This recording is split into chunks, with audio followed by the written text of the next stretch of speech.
This is CPE 233, Computer Design and Assembly Language Programming. This is a syllabus description for winter 2021. So I'm teaching two sections, and those are the section numbers and the times listed there. My name is James Mealy. I go by James. Please call me James. It's the best thing. Pronouns he, him, his. No office hours, of course. The office hours are listed there. They're Zoom office hours. So essentially, as listed, they're Tuesday 1 to 2, Thursday 12 to 1. And as you know, Monday, Wednesday, Friday is class times, and I will be there in Zoom all those times. So that's essentially 4 hours a day, Monday, Wednesday, Friday of Zoom times. There's the course catalog description, which no one reads, and it's really old and dated, but that's what we got. Prerequisite for this course essentially is CPE 133, and hopefully you didn't take that too long ago and you love Verilog and all that stuff, but whatever. So the courseware, this is the 4th time I've taught this course. It's probably the 5th time it's been taught. When I got the course, there was absolutely nothing in the way of courseware. There's no text that fits the course. Now there is a text, and there's an assembly language manual. There's a lab activity manual, which is the essentially the lab manual describing the experiments, and then there's a tutorial on Verilog, which some people find helpful. So that's out there too. So all the courseware is on Canvas. It's under constant development. This is a relatively new course. I would say anytime you have a chance, particularly with a lab manual, download the latest and greatest. When the manual or anything has problems with an error in it, I will change it and fix it immediately and upload a new version. That's why you should constantly upload new versions of the courseware. So the software in the course is Xilinx Vivado, which you can download from Xilinx. I'm not sure what version to tell you to download.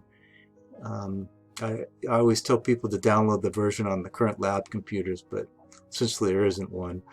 And it isn't any lab computers now. So I actually run 2018 because I'm just too lazy to upgrade to the latest, because it's always a pain in the butt to get it to work. But I'd grab the oldest one you could, closest to 2018, and it should work. There's not a problem with any of them that I've run into. The differences are, I won't say minor, but I haven't run into any differences. There's also, if you're an Apple user, there's a note for Apple users regarding Xilinx Vivado on Canvas. I know nothing about it. If you need help, the best I can do is get someone to help you. So there's no homework in this class per se. I expect you to do as many problems as you need to learn the material. Now every chapter has exercises, and some have design problems, some have programming problems. There's 3/4 worth of quizzes. There's about 20 set of sample problems. There's a ton of stuff. I post everything, including solutions. It's all out there. And there's actually a solution manual for the main text also, you'll find out there. So here is the weighting for the class. I actually have two different weighting systems. One is with quizzes and without quizzes. So if you're not into taking quizzes, you don't have to take the quizzes. The weighting goes to other parts of the course, such as the lab submission and final exams. I give 2 final exams. I call one the lab final, one the lecture final. Can discuss more about that later. Additionally, just to keep everyone honest here, is I do require a minimum performance to get particular grades, and these what I'm listing here. So you have to do all the experiments to get an A. That's the best you can do. That doesn't mean you do all the experiments and get an A. It means you have to do all the experiments to get an A, and etc. on these things. You can look over these. It's not a big deal. You're essentially with the quizzes. Let's look at this thing. The idea here on the quizzes is that you have to tell me you're not going to take quizzes, and that means if you're not taking quizzes, you have to turn all the experiments in on time. So the experiments are due 6 class meetings after the lab is assigned, which is at minimum 2 weeks unless there's a holiday in there. And then there's, there's 2 weeks and, an extra 2 days. So I ask you, don't submit stuff if it's not working, and don't submit anything if it's junk. So if it's junk, I'm not going to read it, and I will give, these are the scores I give. I won't give anything lower than a 14 unless it's a 1 or a 0. So essentially a 1 means it's a piece of junk and I just not going to grade it. 0 means you didn't turn it in. So turn in good stuff. There's in the lab manual, there's a description of what I believe is a good experiment. It's quite detailed, but it makes a lot of sense. It makes it easier to grade, makes it easier to understand. Please just follow it. And the biggest thing here is that when you submit, you're going to be submitting a lot of code. I want it to be absolutely perfect looking. If it's not perfect looking, I'm not going to look at it. It just takes too much time. And I know there's some issues with some CPE 133 instructors, which I told them about in advance. Hopefully they did it in a more readable way, but we'll see how that goes. Lab hardware, essentially the Basis 3 development board. You're required to get one unless you have financial issues, and in that case the department can provide some assistance with that. There are some boards to go around. Contact me if you need a board. So lab overview, essentially you're going to be working generally alone, but I encourage you, if you know someone in the class, to work with them in any way you can. Make it work. I don't know how to tell you to make it work via online virtual environment, but whatever you do is fine. But the big important thing here is before you start any new lab, download the latest lab manual. So lab submissions, these are lab submissions and not reports. Inside the front of the lab manual, there's a giant description of what I want for lab submissions. It's less work than a report, believe me.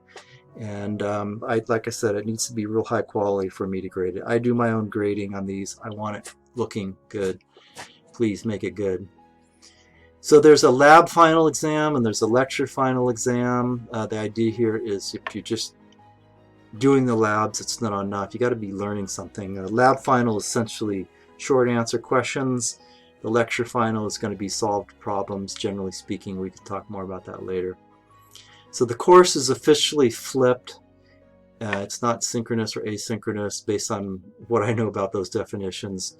A typical day is you do the work, you do the reading, and if you need help with anything, you drop by Zoom. I'll be there during the whole class time.